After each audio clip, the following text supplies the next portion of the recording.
له بالحق بشيرا ونذيرا وداعيا إلى الله بإذنه سراجا وقمرا منيرا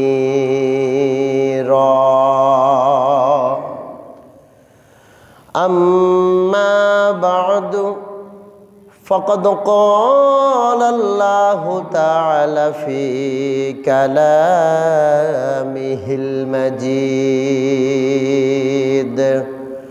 والفرقانه الحميد أعوذ بالله من الشيطان الرجيم بسم الله الرحمن الرحيم قل إن صلاتي ونسكي ومحياي ومماتي لله رب العالمين وقال النبي صلى الله عليه وسلم إن أدنى أهل الجنة منزلة لمن ينظر إلى زنافه وأزواجه ونعيمه وخدمه وسروره ومصير ألف سنة وأكرمهم على الله من ينظر إلى وجهه غدوة وعشية إن الله وملائكته يصلون على النبي يا أيها الذين آمنوا صلوا عليه وسلموا تسليما اللهم صل على مولانا محمد وعلى آل سيدنا مولانا আর একটু মুহাব্বতের সাথে গলার আওয়াজকে বড় করে দিয়ে আরেকটু উচ্চ স্বরে বলি আল্লাহুম্মা সাল্লি আলা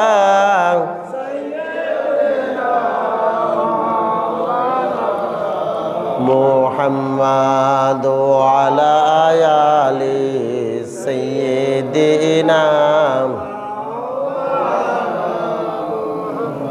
ইয়া রাসূলাল্লাহ হাবিব খালিকি কে তাতুই বরগোসিদা জুল জালালে পাকো বে হম তাতুই আল্লাহুম্মা সাল্লি আলা মাওলানা মুহাম্মাদ ওয়া আলা আলি সাইয়্যিদিনা मेरा दिल तरफ रहा है मेरा जल रहा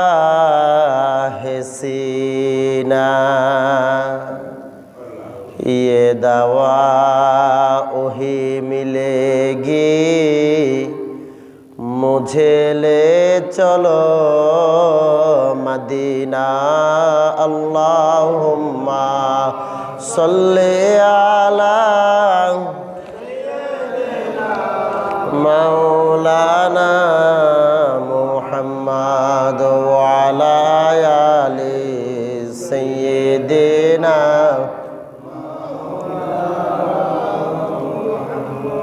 मुअज़्ज़ज़ मोहतरम वाजिबुल एहतराम আমার সামনে উপবিষ্ট সম্মানিত মুসলিম ভাইয়েরা, পর্দার আড়ালের মা ও বোনেরা, যারা আমার কথা শুনছেন সকলের উপরে আমার আন্তরিক সালাম। আসসালামু আলাইকুম ওয়া রাহমাতুল্লাহি ওয়া বারাকাতুহু।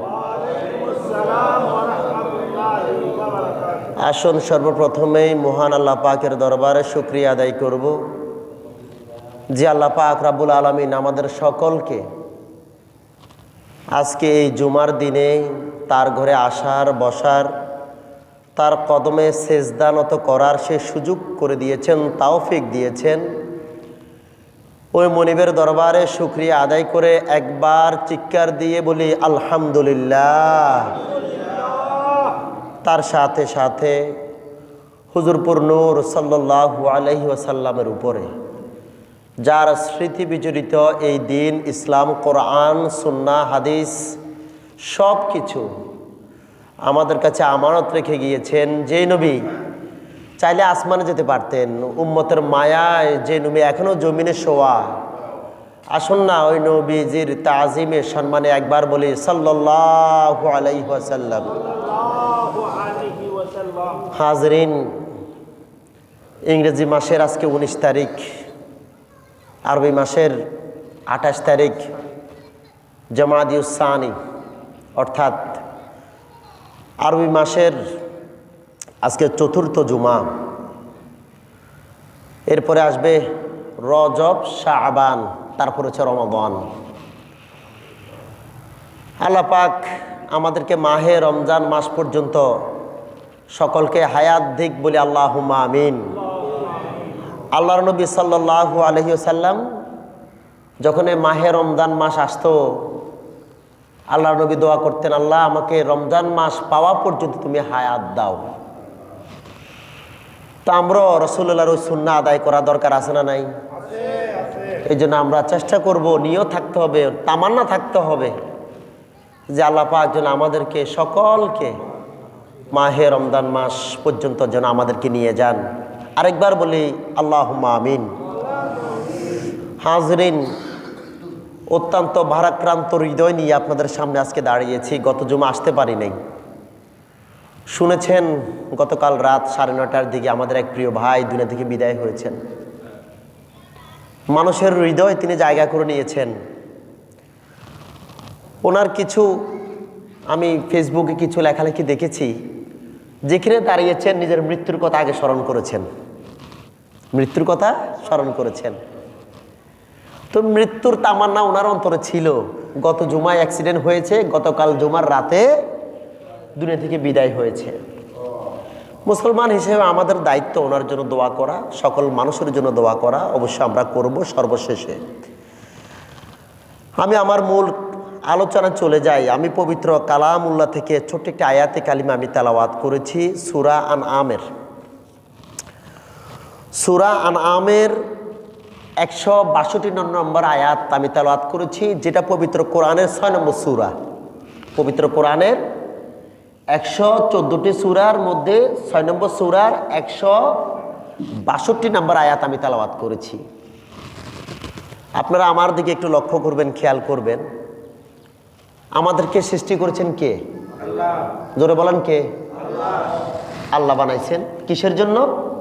ইবাদতের জন্য, তার গোলামি করার জন্য, এতটুক। এখন ওই সূত্র ধরে আমি যে আজকে যে আয়াত তেলাওয়াত করেছি আপনাদের সামনে, সূরা আনআমের 162 নম্বর আয়াত, পবিত্র কোরআনের 6 নম্বর সূরা। আল্লাহ তাআলা তার প্রিয় হাবিবকে শিখিয়ে দিচ্ছেন, কুল, হে নবী আপনি বলে দেন, আপনি বলুন, আপনি নিজে বলুন, আপনি সব কিছু বলুন। ইন্না সলাতি ওয়া নুসুকি ওয়া মাহইয়ায়া ওয়া মামাতি লিল্লাহি রাব্বিল আলামিন। হে নবী, আপনি বলে দিন, আপনার উম্মতকে বলে দিন যে আমার নামাজ, আমার রোজা, আমার হজ, আমার জাকাত, আমার মৃত্যু, আমার দান সদকা, আমার কোরবানি, আমার খেদমত, সব কিছু কাকে খুশি করার জন্য? জোরে বলেন, কাকে? সব কিছু আল্লাহর জন্য, আল্লাহর ভালোবাসার জন্য। আল্লাহ পাক রব্বুল আলামিন এই আয়াতের তাফসীরের মধ্যে এসেছে, যদি কোনো মানুষ কোনো মানুষকে ভালোবাসে তাহলে ভালোবাসবে কাকে খুশি করার জন্য? আল্লাহ সুবহানাহু ওয়া তাআলাকে ভালোবাসার, ভালোবেসে বলে মানুষকে কি করতে হবে? ভালোবাসতে। অথবা মানুষকে আপনি ঘৃণা করবেন, তাও কি কাকে খুশি করার জন্য? আল্লাহকে খুশি করার জন্য। আল্লাহ তাআলা এই কুল কায়নাতের যিনি মালিক, লিল্লাহি রাব্বিল আলামিন, তাহলে আমাদের বুঝতে হবে জন্ম থেকে মৃত্যু পর্যন্ত আমাদের সব কিছু হবে কাকে খুশি করার জন্য? আল্লাহকে খুশি করার জন্য। কিন্তু আমরা কিন্তু ঠিকই দান সদকা করি, নামাজ পড়ি, রোজা রাখি, সেজদা করি, বাবা মাকে সম্মান করি, স্ত্রী পুত্রকে ভালোবাসি, আমাদের নিয়তের একটু গোলমিল থাকে। মানে আমি যে কাজই করব, ইসলাম যেটা সমর্থন করে, নিয়ত করতে হবে আল্লাহকে খুশি করার জন্য আমি কাজটা করতেছি, মানুষকে ভালোবাসবো কিংবা মানুষকে ঘৃণা করব, সব হচ্ছে আল্লাহ সুবহানাহু ওয়া তাআলাকে রাজি এবং খুশি করার জন্য। এই জন্য ভাইয়েরা আমার, এই যে মসজিদে আসছেন, ঢোকার আগেই অন্তরে তামান্না থাকতে হবে আজকে আমি জুমার মসজিদে যাচ্ছি আমি আল্লাহকে খুশি করার জন্য। এই নিয়তটা না করার কারণে অনেক সময় আমাদের আমলগুলি আল্লাহর দরবারে কবুল হতে চায় না। আপনি মসজিদে 10 টাকা, 20 টাকা, 100 টাকা দিচ্ছেন, নিয়ত করবেন এই দান সদকা আমি করছি একমাত্র আল্লাহকে খুশি করার জন্য। আপনি আপনার বিবিকে সম্মান করতেছেন, ভালোবাসতেছেন, নিয়ত করবেন আমি আমার বিবিকে ভালোবাসতেছি আল্লাহকে খুশি করার জন্য। আমি আমার বাবা মাকে ভালোবাসতেছি আল্লাহকে খুশি করার জন্য। এই নিয়তগুলি আমাদের খাওয়া, আমাদের শোয়া, আমাদের ব্যবসা, সব কিছু হবে একমাত্র আল্লাহ রাব্বুল আলামিনকে খুশি করার। এই কথাটা মনে রাখবেন হাজিরিন। আল্লাহর হাবিব সাল্লাল্লাহু আলাইহি সাল্লাম এই আয়াতকে কেন্দ্র করে, এই আয়াতের উপর ভিত্তি করে, এই আয়াতকে ফলো করে আল্লাহর হাবিব সাল্লাল্লাহু আলাইহি সাল্লাম একটি হাদিস নোট করেছেন, একটি হাদিসের উদ্ধৃতি দিয়েছেন। এই হাদিসখানা তিরমিজি শরীফের 3661 নম্বর হাদিস। আল্লাহর হাবিব সাল্লাল্লাহু আলাইহি সাল্লাম আমাদেরকে শিক্ষা দিচ্ছেন, প্র্যাকটিক্যালি দেখিয়ে দিয়েছেন যে আমাদের ভালোবাসার মাত্রাটা, দান সদকার মাত্রাটা কেমন হওয়া উচিত। আল্লাহর হাবিব সাল্লাল্লাহু আলাইহি সাল্লাম তিরমিজির বর্ণনা 3661 নম্বর হাদিস, হযরত আবু হুরায়রা রাদিয়াল্লাহু তাআলা আনহু হাদিস বর্ণনা করেন। আবু হুরায়রা বলেন, দুনিয়াতে যারা ইসলামের উপকার করে, কি করে? ইসলামের উপকার করে। আমাদের রাসূল মারা গিয়েছে আজকে 1500 বছর হয়ে গেছে। আল্লাহর নবীর 63 বছর জিন্দেগিতে যারা দান সদকা করেছে, যারা দান সদকা আল্লাহ নবী করেছেন, আল্লাহ নবীকে সাহায্য করেছে না? যুদ্ধের জন্য করেছেন, তার ফ্যামিলির জন্য করেছেন, ইসলামের খেদমতের জন্য। আল্লাহ নবীর ফান্ড ছিল, জাকাতের ফান্ড ছিল, কিন্তু আল্লাহর হাবিব সাল্লাল্লাহু আলাইহি সাল্লাম ওই জাকাতের ফান্ড থেকে টাকা খরচ করেন নাই। প্রধানমন্ত্রী ছিলেন, রাষ্ট্র ক্ষমতায় ছিলেন, কিন্তু এটা বক্ষণ করেন নাই। এটা দায়িত্ব, মন চায় না করে নাই, চাইলে করতে পারতেন। আল্লাহর হাবিব ইসলামের খেদমতের জন্য নানা প্রকার সাহাবায়ে কেরাম থেকে সাহায্য নিতেন, সহযোগিতা নিতেন, টাকা দিয়া, পয়সা দিয়া, স্বর্ণ গয়না দিয়া, বকরি দিয়া পর্যন্ত, দুম্বা দিয়া পর্যন্ত সাহাবাই কেরাম রাসূলুল্লাহ সাল্লাল্লাহু আলাইহি সাল্লামকে সাহায্য করেছেন। যুদ্ধের সামান তেমন বেশি ছিল না, অস্ত্র সহ্য এগুলো ছিল না। এই জন্য সাহাবাই কেরাম রাসূলের কদমে তার অর্থ সম্পদ, পুরা দেহ, পুরা জীবনের আমল পর্যন্ত আল্লাহর নবীর কদমে রেখে দিতেন। সুবহানাল্লাহ। হাজরেন আমার বন্ধুরা, সাহাবাই কেরামের ত্যাগ দান সদকা বলে শেষ করা যাবে না। আল্লাহর হাবিব সাল্লাল্লাহু আলাইহি সাল্লাম যারা সাহায্য করেছে, কিছু কিছু সাহাবীদের হক আল্লাহর নবী দুনিয়াতে থাকা অবস্থায় আদায় করেছেন। কিছু কিছু সাহাবীদের সম্মান বা মর্যাদা আল্লাহর নবী প্রতিদান আদায় করেছেন। আল্লাহর নবী সাল্লাল্লাহু আলাইহি সাল্লাম বললেন, মা খলা আবু বকর, কিন্তু আবু বকর ইসলামের জন্য যে খেদমত করেছেন, যে ত্যাগ তিক্কা দিয়েছেন, আবু বকরের প্রতিদান আল্লাহর নবী দুনিয়াতে থাকা অবস্থায় কোনোদিন দিতে পারেন নাই। সবারটা দিয়েছেন, কিন্তু আবু বকরের খেদমতের প্রতিদান দুনিয়াতে দিতে পারেন নাই। আল্লাহর নবী এটা বলার পরে এরপর আল্লাহর নবী বললেন, ফাইন্না লাহু ইনদানা ইয়াদান ইউকাফিহুল্লাহু বিহি ইয়াউমাল কিয়ামাহ। আল্লাহর নবী বললেন, আবু বকর, আমি দুনিয়াতে তোমার ইসলামের খেদমতের, তোমার দান সদকার প্রতিদান আমি নবী দিতে পারি নাই, কিন্তু আল্লাহু বিহা ইয়াউমাল কিয়ামাহ, আল্লাহ তোমার জন্য কিয়ামতের মাঠে দুনিয়াতে তুমি যা যা করেছো, আল্লাহ কিয়ামতের মাঠে এই প্রতিদান তোমাকে আল্লাহ নিজ হাতে দান করবেন। সুবহানাল্লাহ। কথা বুঝতেছেন? কিছু কিছু জিনিস দুনিয়াতে হয়ে যায়, আর কিছু কিছু জিনিসের সার্টিফিকেট আল্লাহ নবী বলে দিয়ে গেছেন, এটা আল্লাহ তোমাকে নিজ হাতে দিবে কিয়ামতের মাঠে, সমস্ত মানুষ দেখবে। এখন আবু বকর কি এমন কাজ করেছে যেটার জন্য দুনিয়াতে তাকে ফল দেন নাই? হ্যাঁ, জান্নাতের সুসংবাদ প্রাপ্ত সাহাবী 10 জনের মধ্যে উনি একজন, এতটুক। কিন্তু দান সাদগার যে প্রতিদান, আল্লাহর হাবিব নিজে নিজ জবানে বলছেন এই কথা, যে আমি অনেক সাহাবাই কেরামকে দুনিয়াতে সান্ত্বনা দিয়েছি, তাদের প্রতিদান আমি দিতে পেরেছি, কিন্তু আমি আবু বকরের প্রতিদান দুনিয়াতে দিতে পারি নাই। তবে আবু বকর হাসরের মাঠে, কিয়ামতের মাঠে, কিয়ামতের ওই দিনে আল্লাহ তোমাকে নিজ হাতে তোমার এই দান সদকার প্রতিদান দিবেন। তাহলে কি এমন দান সদকা আবু বকর করেছেন জানার দরকার আছে না নাই? জানার পরে মানারও দরকার আছে না নাই? আছে।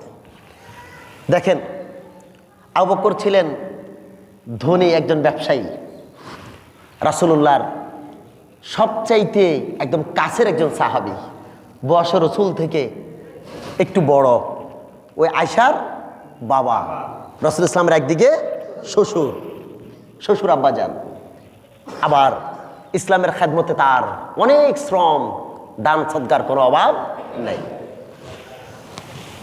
আমার বন্ধুরা, এই কিয়ামতের দিবসে আবু বকরকে আল্লাহ তাআলা নিজ হাতে দান সদকার প্রতিদান দিয়ে দিবেন।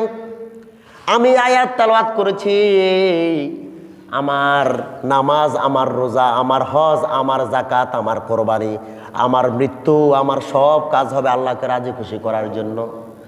আবু বকর মৃত্যুর আগে আগে সে নিয়ত করেছে, আমি যত কাজ করেছি ইসলামের জন্যে, কোরআনের জন্যে, আল্লাহর নবীর জন্যে, আমার সমস্ত কাজ হচ্ছে আল্লাহকে রাজি খুশি করার জন্য।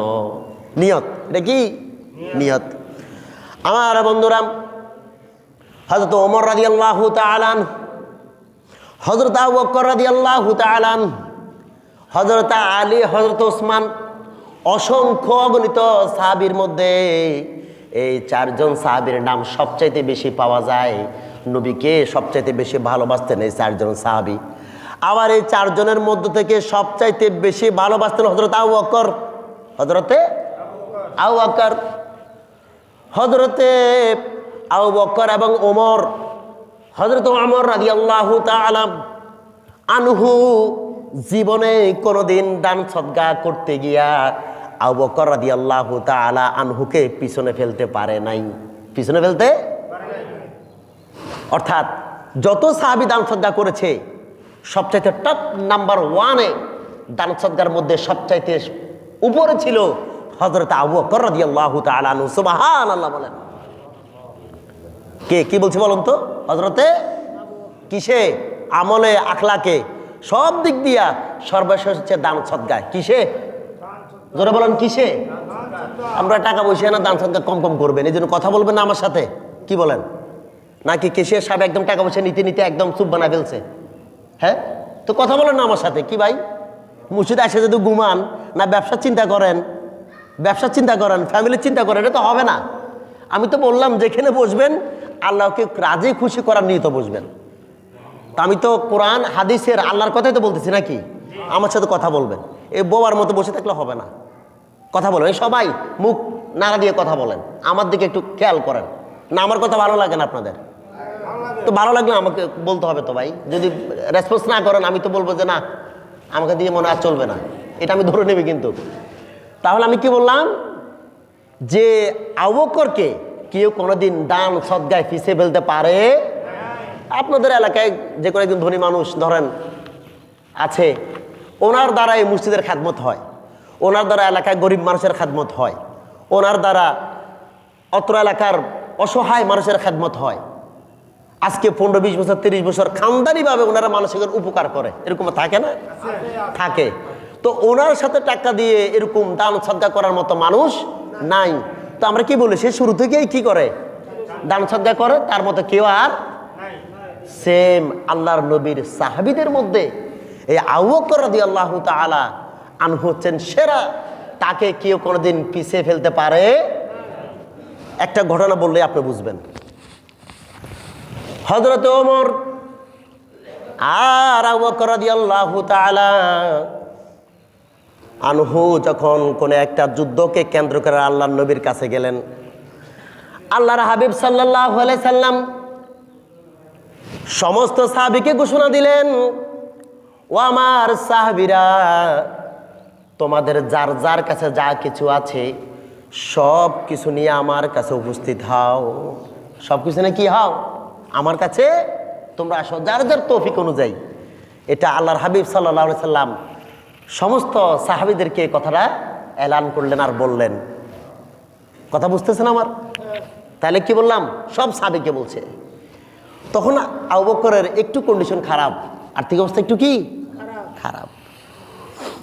এখন ওমর রাদিয়াল্লাহু তাআলা আনহু মনে মনে বলতেছেন, আবু বকরকে তো জীবনে কোনোদিন পিছে ফেলতে পারি নাই, আজকে আমার দান সদকা হবে সেরা, আর আমার পিছনে থাকবে আবু বকর।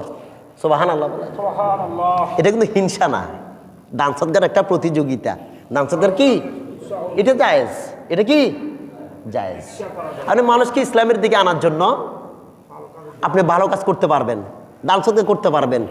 ওটাও মুসলিম ভাইকে আপনি মানে ইসলামের দিকে আনার জন্য তাকে একটা কিছু গিফট করলেন, এটা করা যাবে।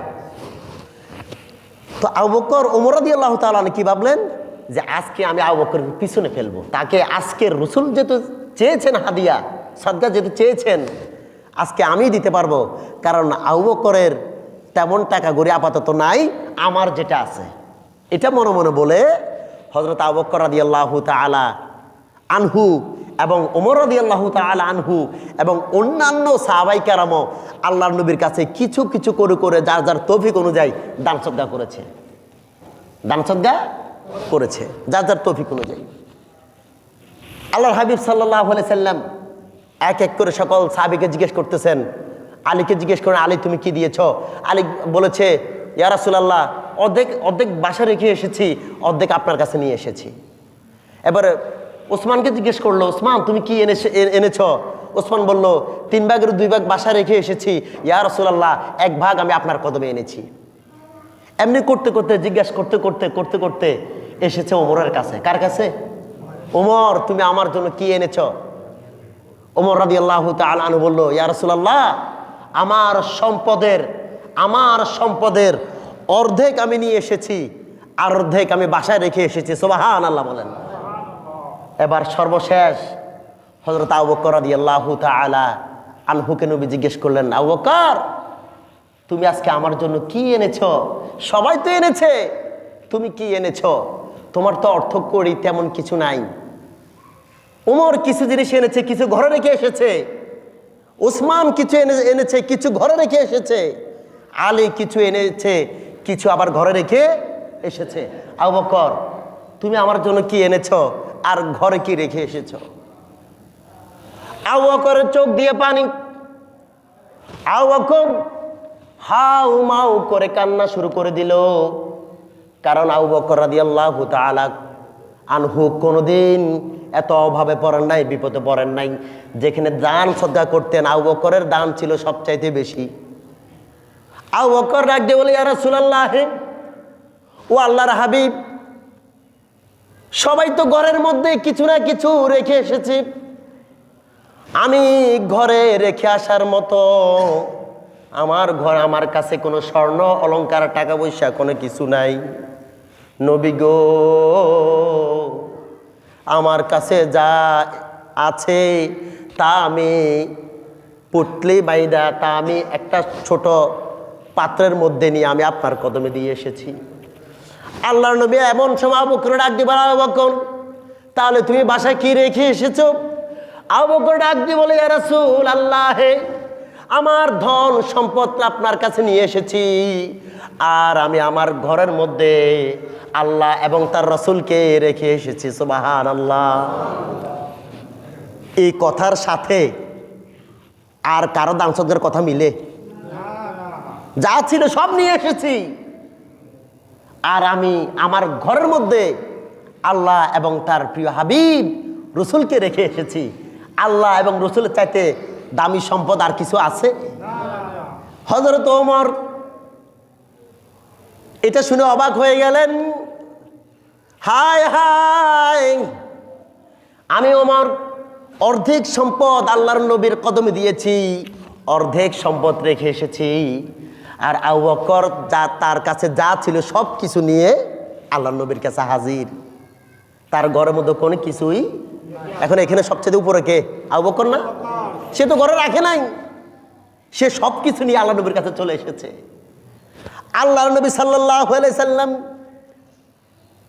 এই একটা হাদিসের শেষের আয়াতে তেলাওয়াত করলেন। আল্লাহর হাবিব সাল্লাল্লাহু আলাইহি সাল্লাম যখন আবু বকরের কথাটা শুনলেন, আল্লাহর নবীর চোখ দিয়ে পানি বের হয়ে চলে আসলো। আর সঙ্গে সঙ্গে ওই হাদিস খান আল্লাহর নবী বললেন যে আবু বকরের দান সদকা দুনিয়াতে প্রতিদান দেওয়ার মতো ক্ষমতা আমার নাই। আল্লাহ পাক রব্বুল আলামিন কিয়ামতের মাঠে আবু বকরকে নিজ হাতে তার প্রতিদান দিবেন। সুবহানাল্লাহ। দেখছেন নিয়তের কত পাওয়ার? এটা কিন্তু আন্তরিকতা একটা ব্যাপার। এবার এই যারা এই মসজিদ দান সদকা করেছে, এই মসজিদে যারা, আমি অবাক হয়ে গেলাম এই মসজিদের ইতিহাসটা শুনে। গত জুমার আগে জুমায় এই মসজিদ এখানে কেমনে হয়েছে আমি একটুখানি শুনেছি। মসজিদ এরকম হয় এই এলাকার মানুষের আন্তরিকতায়। এই মসজিদ হতে গিয়ে একটু বাড়াবাড়িতে মনে হয়েছে না? একটু টুকটাক যেরকমই হোক, কিন্তু যারা এই মসজিদ দেওয়ার জন্য এখানে দাঁড়িয়েছে, যারা এই মসজিদের খেদমতে এখনো আছে, আল্লাহর ঘর, মান বানা লিল্লাহি মসজিদান বানাল্লাহু বাইতান ফিল জান্নাহ, যে আল্লাহর ঘর বানাইলো, আল্লাহ বলতেছেন দুনিয়াতে যে মসজিদে দান সদকা করলো, ঘর বানাইলো, আল্লাহ তার জন্য জান্নাত একটা ঘর বানাইবেন। সুবহানাল্লাহ। এবার দেখেন না, আপনারা মসজিদে আর 1 টাকা দেন, 1 টাকা দিচ্ছেন না, বা 2 টাকা দেন, 10 টাকা দেন না প্রত্যেক সপ্তাহে? যারা লাখ টাকা দেয় ওদের আলোচনা আমার করার দরকার নাই। আমি যারা 1 টাকা দেন, 10 টাকা দেন, তাদের কথা একটু বলি। আপনি যখন ইন্তেকাল করবেন, যখন আপনার আমলগুলি দেখানো হবে, ভালো আমলগুলি, কি আমলগুলা? ভালো আমলগুলা আপনার চোখের সামনে দেখানো হবে। এগুলা এর আগে সপ্তাহে আলোচনা করেছিলাম মনে হয় আমি, যে আমলগুলো বান্দা তার স্বচক্ষে দেখবে। এখন নারায়গ্রহ এখানে যারা চাকরি করেন তাদের ইনকাম খুবই কম, তারা 5 টাকা 10 টাকা দেয়। এখন তারা যখন জান্নাতের পথে যাবে, আল্লাহ যখন আমলগুলো দেখাবেন, তারা আল্লাহকে বলবে, আল্লাহ আমার এত বিশাল বিশাল আমল কোত্থেকে আসছে, এই আমল তো আমি করি নাই। সুবহানাল্লাহ বলবেন না? একটু চিন্তার ব্যাপার স্যাপার আছে না এখানে? এই আমল তো আমি করি নাই, এই আমল আমি করি নাই। আল্লাহর হাবিব সাল্লাল্লাহু আলাইহি সাল্লাম বলেছেন, যে যে ব্যক্তি দুনিয়াতে একটা মসজিদ তৈরি করে, আল্লাহ তার জন্য এটি কি করবেন? জান্নাতে একটা ঘর বানাবেন। আবার কিছু কিছু আমল আছে, দান সদকা আছে, আপনি 1 টাকা একটা মাদ্রাসায় বপন করেছেন, 1 টাকা দান করেছেন, এই আজকে আপনি একটা মাদ্রাসায় 10 টাকা দান করেছেন, কিয়ামত পর্যন্ত সদকায়ে জারিয়া এটা জমা হতে থাকবে না? কথা বলো না, সদকা জারিয়া জমা হতে থাকবে না? ব্যাংকে টাকা রাখলে টাকা বাড়ে না? যেটাই বলি আমরা, সুদ যাই বলি, টাকা বাড়ে না? একটু একটু বাড়ে।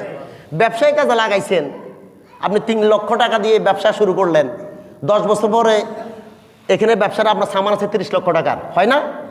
তো যারা 10 টাকা দিয়া যে কোনো একটা কাজে হেল্প করছেন, আমার সাপোজ আমার উপহার করলেন, আমি অসুস্থ মাজুর মানুষ, আমি যতদিন বেঁচে থাকি, যতদিন আপনাদের জন্য দোয়া করে হাত তুলি, এই যে 10 টাকার আমলটা বাড়তে বাড়তে বাড়তে বাড়তে কিয়ামত পর্যন্ত, কি পর্যন্ত? কিয়ামত পর্যন্ত এই ছোট্ট একটি চারা গাছ আল্লাহ যখন বপন করেন, এই কিয়ামত পর্যন্ত এই গাছটা বিশাল আকার ধারণ করে। কিন্তু বান্দা তো জানে না আমি দিয়েছি 1 টাকা, গাছটা হয়েছে এখন অনেক বড়। তখন আল্লাহ বলবেন, বান্দারে 10 টাকা দিয়েছিস, 5 টাকা দান করেছিলি, আজকে কিয়ামত পর্যন্ত হাজার হাজার বছর পরে এ তোর দান সদকাটা বড় হতে হতে বড় হতে হতে জান্নাতে বিশাল আকার ধারণ করেছে। সুবহানাল্লাহ। তখন বান্দা বুঝতে পারবে আমার এই ব্যবসাটাই তো ঠিক ছিল, এই ব্যবসার দিন দিন বেড়েছে। আল্লাহর হাবিব সাল্লাল্লাহু আলাইহি সাল্লাম এই সমস্ত বান্দাদের কি সান্ত্বনা দিয়ে বলেন, হাসরের মাঠে যখন আল্লাহ তাআলা এই আমল দেখাবেন, বান্দা পাগল হয়ে যাবে। কি পাগল? যে আমি আল্লাহকে দেখব, আমি আল্লাহকে দেখব। সূরা কাফের মধ্যে আসছি, সূরা কিয়ামের মধ্যে আসছি, পবিত্র কোরআনের সূরা আল্লাহ পাক রব্বুল আলামিন সূরা কিয়ামার 22 এবং 30 নম্বর আয়াতের মধ্যে বলতেছেন, ওযুহু ইয়াউমাইযিন নাযিরা। আল্লাহ পাক বলতেছেন যে হাসরের মাঠে কিছু কিছু বান্দা উঠবে যাদের চেহারা থাকবে হাস্য উজ্জ্বল। কি উজ্জ্বল? থাকার পরে ইলা রাব্বিহা নাযিরা। আল্লাহ পাক বলছেন ওই দুনিয়াতে যে বান্দাগুলি দান সদকা করেছে আর যাদের চেহারা হাস্য উজ্জ্বল থাকবে, হাসরের মাঠে আল্লাহ কোন দিক দিয়ে আসবে তারা শুধু ওই রাস্তার দিকে তাকিয়ে থাকবে আল্লাহকে দেখার জন্য। সুবহানাল্লাহ। আমরা আল্লাহকে দেখতে চাই কি চাই না? জোরে বলেন, চাই কি চাই না? এর জন্য দান সদকা করবেন, দান সদকা করা। আর এটাই যদি করে যান, আপনি ইন্তেকালের পরে সদকা জারিয়া মসজিদ মাদ্রাসার দান করলে যতদিন এখানে নামাজ হবে, ইবাদত হবে, এই আমলটুকু আপনার আমল নামে কি যোগ হবে? হবে না? আমার বন্ধুরা, আল্লাহ পাক রব্বুল আলামিন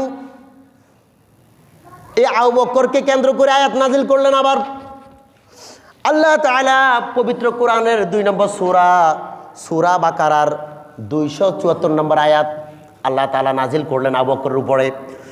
আবু বকর রাদিয়াল্লাহু তাআলা আমল কেমন করতেন?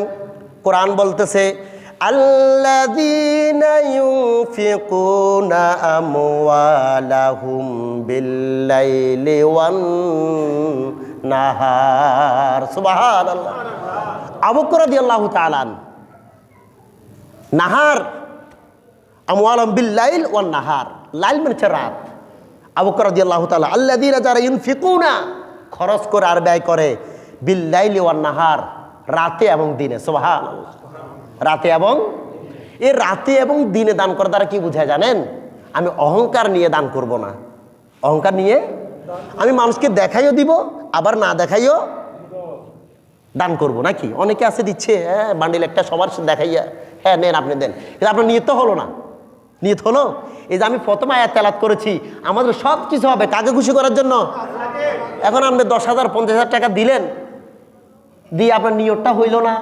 আমরা নিয়ত হচ্ছে মানুষ আমাকে কিছু একটা বলবে, হ্যাঁ কিছু একটা।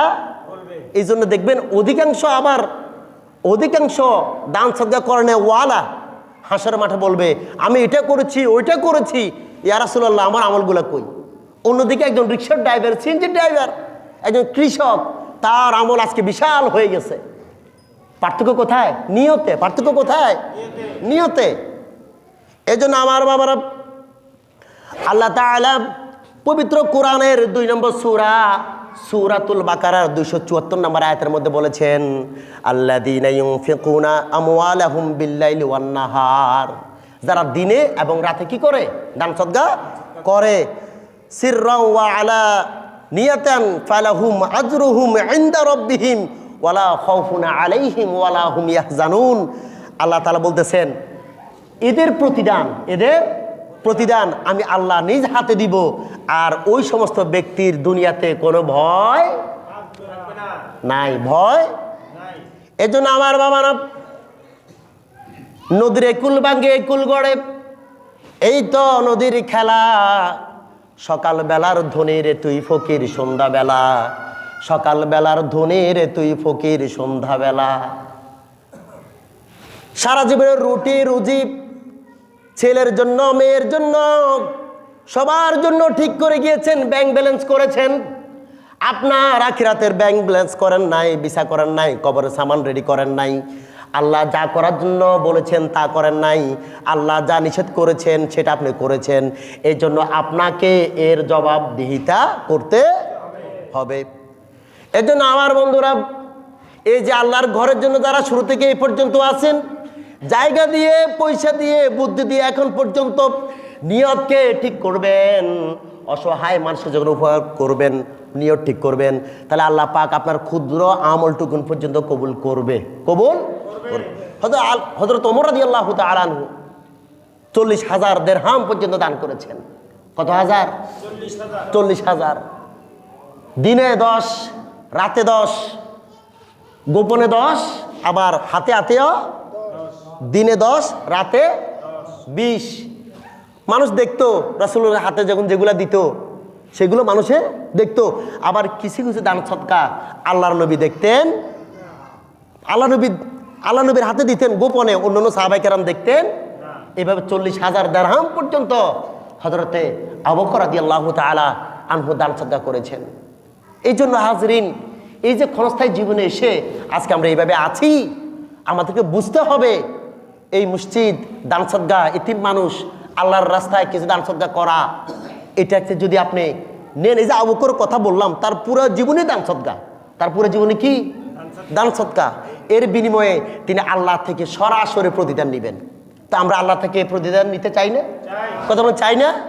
এর জন্য যার যার স্বার্থ অনুযায়ী, এই যে এখানে কথা হলো কি, আবু বকরের কিছু নাই, কিন্তু তার কাছে যা ছিল তা এনেছে, সে বলেছে এটাই তো বলেছে। আর ওমরের কাছে অনেক ছিল, সে অর্ধেক রেখে এসেছে, অর্ধেক নিয়ে এসেছে। তারপরে সেই নিয়তের দিক দিয়ে, আন্তরিকতার দিক দিয়ে আবু বকরের উপরে যেতে পারে। এই দিল লক্ষ্য রাখবেন হাজরিন। আজকে অনেকেই দোয়া চেয়েছেন। হানিফ সওদাগর তার পরিবারের জন্য দোয়া চেয়েছেন। তারপর হচ্ছে মাওলানা নুরুল ইসলাম সাহেব খতিব, এটি কি? আচ্ছা, শাহী নুরুল হক জামে মসজিদ, উনি ফানিয়া রোগ আক্রান্ত ভুগছেন, ওনার জন্য দোয়া করতে হবে। আবার অপারেশন হবে, সকলের প্রতি দোয়া চেয়েছেন।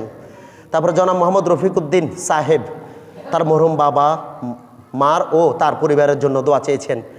আর আরেকটা এলান, সেটা হচ্ছে গত জুমায় আপনাদের এখানে জমা হয়েছে 1400 টাকা, 1480 না 1400 টাকা। আর সম্মানিত এলাকাবাসী, আপনাদের কমিটিদের সিদ্ধান্ত অনুযায়ী এখানে একটা বার্ষিক খরচ থাকে, তো চাঁদা থাকে, যেটাকে আমরা হাদিয়া বলবো, ঠিক আছে? চাঁদার ব্যাখ্যা দিতে গিয়ে তো এক একজন এক এক কথা বলে ফেলে, হ্যাঁ।